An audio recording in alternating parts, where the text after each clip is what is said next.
बच्चों हम पढ़ रहे थे यहाँ पे क्लास 11th का 7 चैप्टर जिसका नाम है साम्यावस्था। आज की क्लास में हम बात करेंगे जल अपघटन का अगला पार्ट जिसका नाम है क्या, दुर्बल अम्ल और दुर्बल क्षार। ठीक है, 2 पार्ट अभी तक हम देख चुके हैं जल अपघटन के, आज तीसरा भाग है। ठीक है, उसके बाद चौथा भाग आपको खुद करना है, करवा मैं दूंगा, डेरिवेशन आपको खुद को करना पड़ेगा क्योंकि 3 लगातार मैं यहाँ पे करा चुका हूँ। ठीक है, तो आज स्टार्ट करते हैं तीसरा इसका भाग, दुर्बल अम्ल और दुर्बल क्षार। यदि एग्जाम्पल्स की बात की जाए तो NH4CN, ZnCO3, ZnCN2, NH4 का होल ट्वाइस CO3 इसके एग्जाम्पल हैं। वापस से वही कहानी दोहराई जाएगी। BA को यहाँ पे दुर्बल अम्ल और दुर्बल क्षार से बना हुआ लवण मान लेंगे। ठीक है, यदि हम बात करते हैं इसका जल अपघटन यदि हम कराते हैं तो क्या बनाएगा यहाँ पे, वीक बेस, वीक एसिड। ठीक है, तो देखना भाई, अब यदि मैं इसको यहाँ पे तोड़ करके लिखना चाहूँ BA को, तो इसको क्या लिखूंगा, B+A-। ठीक है, H2O BOH+HA, ये हमारी अंतिम समीकरण रहेगी। इसमें जाकर के हम क्या लगाएंगे, LMA लगाएंगे। ठीक है, अब देखो यदि मैं यहाँ पे इस प्रकार से देख रहा हूँ, यदि मैं यहाँ पे देखना चाहूँ तो देखना भाई, इस प्रकार का लवण जल अपघटन धनायनी वो ऋणायनी दोनों प्रकार का बनाएगा। पहले एक बार तो क्या हो रहा था, धनायन बन रहा था, और दूसरी बार में क्या हो रहा था, सिर्फ और सिर्फ ऋणायन बन रहा था, है ना। अब क्या बनेगा यहाँ पे, धनायनी भी बनेगा और ऋणायनी भी बनेगा, और जो इसकी पीएच का मान होगा लगभग 7 के बराबर होगा। यानी कि 7 के बराबर जब हम आगे पीएच देखेंगे ना, वहाँ पे पता चलेगा 7 के बराबर, यानी कि पीएच बराबर 7 है तो ये उदासीन है। ठीक है, लिटमस के प्रति दोहरा व्यवहार रखेगा। ठीक है, ये आपको ध्यान रखना है। अब बात करते हैं यहाँ पे, ये कुछ भी नहीं है, दुर्बल अम्ल और दुर्बल क्षार से मिलकर बने हुए लवण के लिए KH, यहाँ पे क्या करना है आपको, ये जो है ना KW है, और यहाँ पे अगला आपका KH है, और ये क्या है यहाँ पे KA, और इनमें संबंध है यार, है ना। ये एक्चुअली थोड़ा सा यहाँ पे गड़बड़ हो रखा है, तो उसको आप ध्यान दीजिएगा। क्या लिखा हुआ है अपना, तो पहला कि जल के आयनन गुणन की, यानी कि जो अपन पहले देखते थे ना, ठीक है, KA KB, ठीक है, KB KW, इन सब में संबंध स्थापित कर देते पहले तो। ठीक है, और KH था अपने यहाँ पे, है ना। अगला हम क्या करेंगे यहाँ पे, अगला देखेंगे H की मात्रा, और तीसरा देखेंगे pH का वैल्यू। ये क्वेश्चन में बोलना चाह रहा है। ठीक है, तो देखो सबसे पहले मैं बात करता हूँ यहाँ पे KH KW KB की मात्रा में यहाँ पे संबंध क्या है इन सभी कॉन्स्टेंट में, उसको एक बार देख लो। ठीक है, यहाँ पे आप लिखना चाहो तो लिख लो, KA KW KB और KH में संबंध निकालना है मुझे। ठीक है, चलो जी, वापस से वही रिएक्शन मैंने दोबारा से लिखी जो अंतिम समीकरण हमारी थी।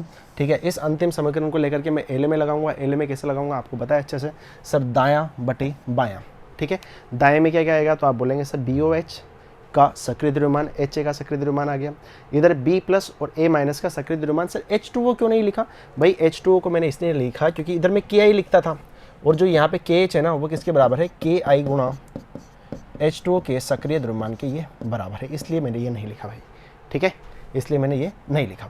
चलो जी, अब देखो भाई, अब इसमें क्या होगी, 3 प्रकार की यहाँ पे साम्य स्थापित होंगे। पहला देखो H2O को यदि देखा जाए तो H+OH-। अच्छा, इसका यदि हम KW निकालना चाहें तो H+OH- का क्या होगा भाई यहाँ पे, सक्रिय द्रव्यमान। ठीक है, यदि इसमें देखा जाए तो यहाँ पे KB का वैल्यू क्या आएगा, B+OH- अपॉन BOH का सक्रिय द्रव्यमान। अब यहाँ पे KA देखा जाए HA में, ठीक है, तो यहाँ पे देखना भाई H+A- का सक्रिय द्रव्यमान, और यहाँ पे HA का सक्रिय द्रव्यमान। अच्छा, अब देखना है यहाँ पे, यदि समीकरण 2 जो है उसमें मैं समीकरण नंबर 2 कौन सी थी, ये वाली थी, यानी कि KW में मैं भाग देना चाह रहा हूँ किसका, मैं भाग देना चाह रहा हूँ किसका, KB का और KA का, KB और KA, यानी कि KB और KA को गुणा करके KW में मैं भाग देना चाह रहा हूँ। तो मैं किस प्रकार से करूँगा, ध्यान से देना यहाँ पे, KW की वैल्यू क्या थी, H+OH-। ठीक है, KW की वैल्यू क्या थी, H+OH-। क्लियर है इतनी बात। ठीक है, अच्छा नीचे देखो, अब और यहाँ पे KB की वैल्यू लिखना चाहूँ तो कितनी आएगी, B+OH-। B+OH-। सर इसका यहाँ पे BOH का आ गया भैया, ये उलट करके ऊपर चला गया। ठीक है, अच्छा आगे देखो, K की वैल्यू H+A-, और इसका HA ऊपर चला गया। ये लो जी, सर कुछ कट रहा है क्या यहाँ पे, कुछ नज़र आ रहा है क्या, बोलो आप देखेंगे सर OH- से OH- खत्म हो गया। ठीक है, कुछ और कटने की उम्मीद है, बिल्कुल भी नहीं है। आगे बढ़ते हैं, यदि आगे देखा जाए तो KW अपॉन KA गुणा KB बराबर क्या आ जाएगा, BOH गुणा HA। ठीक है, नीचे कितना आएगा, B+, अच्छा HA भी तो कट रहा है ना, H+ भी तो कट रहा है। ठीक है, B+ और A- यहाँ पे आ जाएगा। और हम देखते हैं कि जो BOH HA, ठीक है, वो हमें कहाँ पे मिलता है, BOH कहाँ पे मिलता है, BOH upon B plus A minus हमें KH की वैल्यू मिलती है। इसको हम KH के बराबर कर देंगे और पहले उत्तर का हम यहाँ, पहले प्रश्न का यहाँ पे उत्तर प्राप्त कर लेंगे। ठीक है, काफ़ी सिंपल है, जैसे हम पिछली 2 क्लास में करते आ रहे हैं वैसे हम यहाँ पे करेंगे। ठीक है, तो इस बात का ध्यान रखना। अब किसकी बात करेंगे सर, H की वैल्यू निकाल लेते हैं। दूसरा H की वैल्यू निकाल लेते हैं। तो H की वैल्यू निकालने के लिए ध्यान से समझो, ये वाली इक्वेशन वापस से लेंगे। ठीक है, इस इक्वेशन में मैं देख रहा हूँ कि प्रारंभ में मोल कितने लिए हुए, एक लिए हुए हैं, वही कहानी है, कुछ भी अलग नहीं है यार। 0 इसके लेंगे, 0 इसके लेंगे, H यहाँ पे अपघटित हो गए, 1 माइनस H बचे। ठीक है, इसके 1 माइनस H, H। अच्छा, इसका सक्रिय द्रव्यमान देखा जाएगा तो यहाँ पे क्या करेंगे, V से डिवाइड, V से डिवाइड, V से डिवाइड, V से डिवाइड, और फिर से आपको पता है कि C बराबर क्या होता है, 1 अपॉन V होता है। ठीक है, तो ये कितना आ जाएगा, यहाँ पे C से मल्टीप्लाई कर दो बस, है ना, 1 अपॉन V को हटा करके। अब देखो, यदि अब मैं यहाँ पे LMA लगाना चाहूँगा, किस में, KH में, तो KH की जो वैल्यू थी मेरे पास में वो कितनी थी, BOH upon H, BOH into HA B plus A minus का भाग देंगे। ठीक है, अब यहाँ पे सिर्फ और सिर्फ वैल्यू रखनी है। BOH की वैल्यू कितनी थी, तो आप देखें सर, BOH की वैल्यू HC, ठीक है, HC लिख दी, H माइनस C लिखा हुआ यहाँ पे, है ना, HC कर लो यार इसको, है ना। BOH की जो वैल्यू है ना, यहाँ पे HC कर लो आप इसको, माइनस नहीं है यहाँ पे, ये H गुणा कर लो इसको, है ना, H गुणा C, और HA की कितनी है, तो आप देखेंगे सर HA की भी कितनी है, C है, स्मॉल में कर लो। ठीक है, ये भी HC कर दिया। अच्छा, B प्लस की वैल्यू कितनी है, तो आप देखेंगे sir B plus 1 minus H गुणा C, 1 माइनस H गुणा C। अच्छा, A माइनस की कितनी है, A माइनस की कितनी है, 1 माइनस H गुणा C, 1 माइनस H गुणा C। अब आप यहाँ पे एक बात देख पा रहे हैं कि सर एक C से एक C तो कट सकता है। ठीक है, एक C से एक C तो कर सकता है। ऊपर क्या बचा, H को H से गुणा करेंगे, H स्क्वायर आ गया। ठीक है सर, एक और C है, काट दो। नीचे कितना है, 1 माइनस H का होल स्क्वायर। अब वापस से वही बात आएगी, वापस से वही बात आएगी क्या, कि सर H को फिर से छोटा कर दो, किससे, 1 से, और 1 माइनस H को 1 के बराबर कर दो, क्योंकि H को मैंने इतना छोटा ले लिया, इतना छोटा ले लिया यहाँ पे कि वो 1 में से माइनस करूँ या ना करूँ कोई फ़र्क नहीं पड़ता। यानी कि 1 माइनस H जो नीचे लिखा हुआ है उसको मैं 1 के बराबर लिख सकता हूँ। जैसे ही मैंने उसको 1 के बराबर लिखा तो मेरे पास में आएगा क्या, KH बराबर H स्क्वायर। ठीक है, और यहाँ से रिलेशन देखा जाएगा तो H बराबर क्या आ जाएगा, रूट ऑफ KH यहाँ पे आ जाएगा। ठीक है, अब यहाँ पे आपको एक बात नजर आ रही है, जल अपघटन की मात्रा पर मात्रा न तो आयतन में कोई परिवर्तन होगा, ठीक है, न ही सांद्रता में कोई परिवर्तन होगा, क्योंकि निर्भर ही नहीं कर रही है ना। यहाँ पे जब भी आप देखते थे तो जो H का मान आता था हमेशा किस पे निर्भर करता था, तो आपको पता है सर ये हमेशा हमेशा सांद्रता पर या वॉल्यूम पर तो निर्भर करता ही था। ठीक है, कभी रूट भी आता था, कभी रूट सी आता था, कभी अपॉन में आता था, लेकिन यहाँ पे ये इंडिपेंडेंट वैल्यू है, यानी कि जो यहाँ पे H की वैल्यू मिली है वो इंडिपेंडेंट है।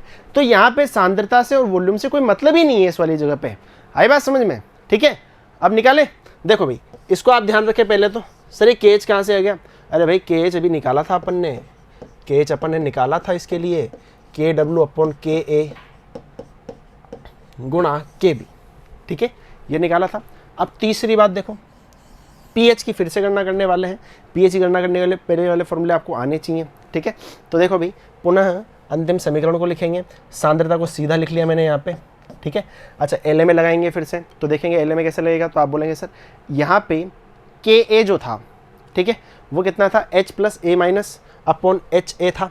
ठीक है, अब आप बोलोगे सर ये कहाँ से आ गया, भाई KA तो पहले निकाल चुके हैं ना अपन। ठीक है, तो इसमें घबराना क्यों है, KA की वैल्यू पहले ही निकाल चुके हैं। अब आपको क्या रखना है यहाँ पे, ध्यान से समझो, H प्लस आपने देखा यहाँ पे कि H प्लस है नहीं, ठीक है, कोई दिक्कत नहीं, A माइनस तो है ना, तो A माइनस को रख दो कितना, 1 माइनस H अपॉन गुणा C, अपॉन लिखा हुआ है गुणा C कर लो इसको, है ना, गुणा C। अच्छा नीचे क्या आएगा, तो आप बोलेंगे सर नीचे HA की सांद्रता, ये लो सक्रिय द्रव्यमान, ये लो HC हो गई। ठीक है, तो HC मैंने यहाँ पे रख दिया। अच्छा आप एक बात मुझे देख करके बताओ, यदि आप यहाँ पे H प्लस रखते हो एक साइड पे, ठीक है, क्योंकि pH लाने के लिए आपको H प्लस चाहिए ही चाहिए, तो अब आप क्या करोगे कि सर आप एक काम करो ना, यदि आपको यहाँ पे H प्लस ही रखना है तो देखो एक बार H प्लस यदि आप यहाँ पे रखना चाहते हो तो इधर आपको क्या करना पड़ेगा, HC को KA से गुणा करना पड़ेगा। ठीक है, HC को KA से गुणा करना पड़ेगा, वैसे गुणा करने की जरूरत नहीं है, C से C काट दो, है ना। अब गुणा कर दो यहाँ पे KAH अपॉन कितना हो जाएगा, 1 माइनस H यहाँ पे हो जाएगा। ठीक है, अब एक और बात देखो यहाँ पे, यदि एक और बात पे गौर किया जाए तो यहाँ पे और क्या बन सकता है, देखेंगे भाई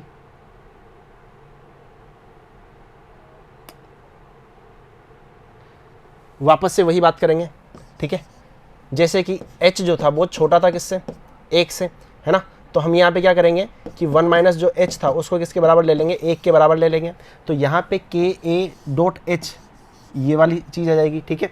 अच्छा आगे और देखो फिर से, अब के ए जो था, है ना, उसको तो वैसा ही रखो, और h की वैल्यू क्या आई थी, तो आप बोलोगे सर रूट में के डब्ल्यू अपॉन के ए गुणा के बी, ठीक है।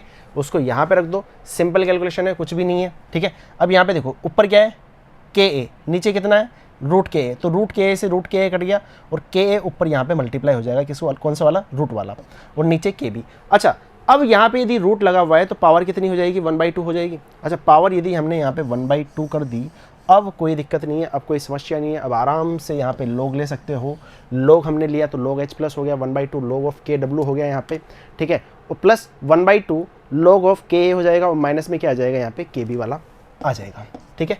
अब एक बात और ध्यान से देखो, यहाँ पे माइनस से गुणा करता हूँ तो ये तो कितना हो जाएगा, पी एच हो जाएगा, ठीक है। माइनस से गुणा किया, माइनस से गुणा किया, ये कितना हो गया यहाँ पे प्लस हो गया, ठीक है। अब आराम से वो 3 जो यहाँ पे तिलिस्मी फॉर्मूले थे, जो गोल्डन फॉर्मूले थे, उनको लगाओ, और पीएच जो है आपका ये वाला यहाँ पे आ जाएगा। पीएच का मान आखिरी आपको यहाँ पे ये वाला मिल जाएगा। क्लियर है इतनी बात। तो ये तीनों डेरिवेशन मैं आपको करा चुका हूँ। अगला जो डेरिवेशन है आप खुद करेंगे, ठीक है, घर पे बैठ के। मैं उसके सिर्फ और सिर्फ आपको आंसर बताऊंगा, पीएच की वैल्यू क्या निकलेगी, ठीक है, और एच की वैल्यू क्या निकलेगी। क्लियर है भाई बात, ठीक है। तो मिलते हैं अगली वीडियो में, धन्यवाद।